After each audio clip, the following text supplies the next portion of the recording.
प्राचीन समय की बात है। एक बार नारद मुनि भ्रमण करते हुए कैलाश पर्वत पर जा पहुँचे। उस समय वहाँ पर शिव जी अनुपस्थित थे, सिर्फ माता पार्वती ही थी। नारद मुनि ने माता पार्वती को प्रणाम किया और उनसे वार्तालाप करने लगे। बातों ही बातों में नारद मुनि ने माता पार्वती से कहा, क्या आप अमर कथा के बारे में जानती हैं? नहीं, अमर कथा के बारे में तो मैं नहीं जानती। इस विषय में मैं स्वामी से अवश्य बात करूंगी। नारद मुनि वहाँ से चले गए। थोड़ी देर बाद शिव जी कैलाश पर्वत पर पहुँचे। माँ पार्वती ने उनसे अमर कथा के बारे में जिक्र किया। शिव जी ने कहा, ठीक है, मैं तुम्हें अमर कथा ज़रूर सुनाऊंगा, लेकिन उसके लिए एक शर्त है। माँ पार्वती ने कहा, क्या? तब भोले बाबा ने कहा कि अमर कथा सुनने के लिए तुम्हें हुंकार भरनी होगी और पूरी अमर कथा सुननी होगी, क्योंकि उस समय मेरी आंखें बंद रहेगी तो मैं सिर्फ हुंकार से ही समझ पाऊंगा कि तुम अमर कथा सुन रही हो। माता पार्वती ने कहा, ठीक है, तो फिर चलते हैं अमर कथा सुनने के लिए। शिव जी ने पहल गांव पर नंदी को छोड़ दिया। इसे पहला पड़ाव कहते हैं।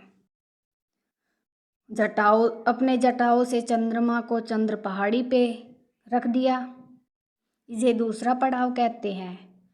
और गंगा जी को पंचपर्णी में छोड़ दिया। गले में रखे हुए नाग को शेषनाग पर छोड़ दिया, उसे शेषनाग पड़ाव कहते हैं। अगला पड़ाव गणेश पड़ाव पड़ता है।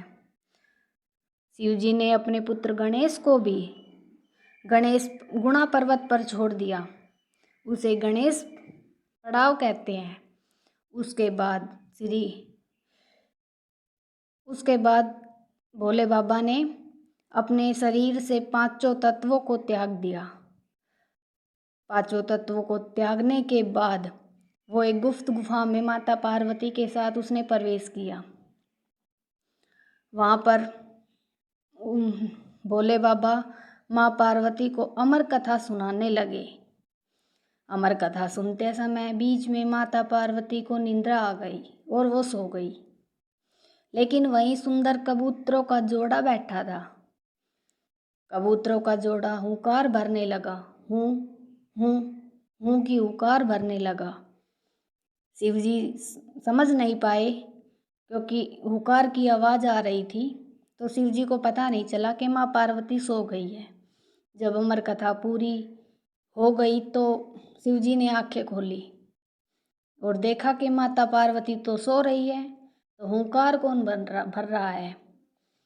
शिव जी ने इधर उधर नजरें घुमाई तो उसे सुंदर कबूतरों का जोड़ा नजर आया।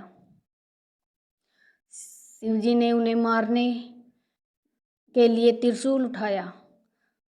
कबूतरों ने क्षमा मांगी और कहा, प्रभु, हमसे त्रुटि हो गई, हमें क्षमा कर दीजिए, लेकिन अब तो हमने अमर कथा पूरी सुन ली।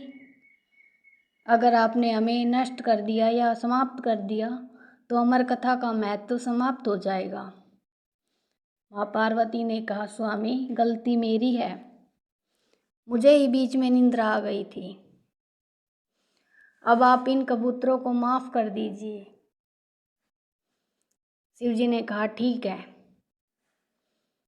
मैं तुम्हें क्षमा करता हूँ। शिव जी ने कबूतरों को क्षमा कर दिया